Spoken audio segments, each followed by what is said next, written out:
Umabot sa 8.5 billion pesos ang tax liability nang nadiskubring illegal na pabrika at warehouse ng sigarilyo sa Bulacan at Valenzuela ayon sa Bureau of Internal Revenue or BRR. Si Creselyn Catarong magbabalita. Noong nakaraang buwan, nagsagawa ang Bureau of Internal Revenue o BIR ng sabay-sabay na raid sa isang iligal na pabrika ng sigarilyo sa Bulacan at 3 iligal na warehouse sa Valenzuela. Lahat naman ito ay hinihinalang kabilang lang sa iisang grupo ng mga negosyante.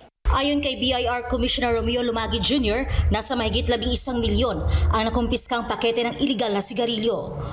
Humigit kumulang 8 bilyong piso naman ang naitalang tax liabilities dito. Kasama rin sa kinumpiska ang mga materyales at mga makina.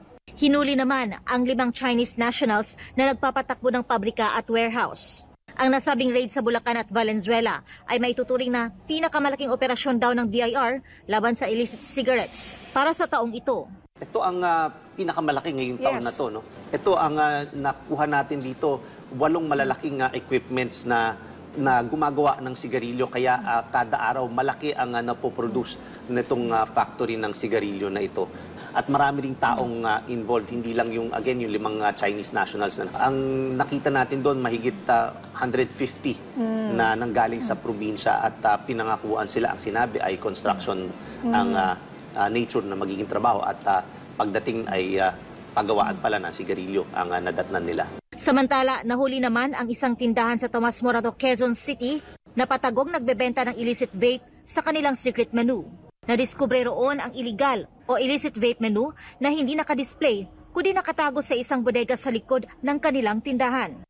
So kung titingnan mo lang visually, pumasok ka sa tindahan, mukhang compliant yung mga binibenta.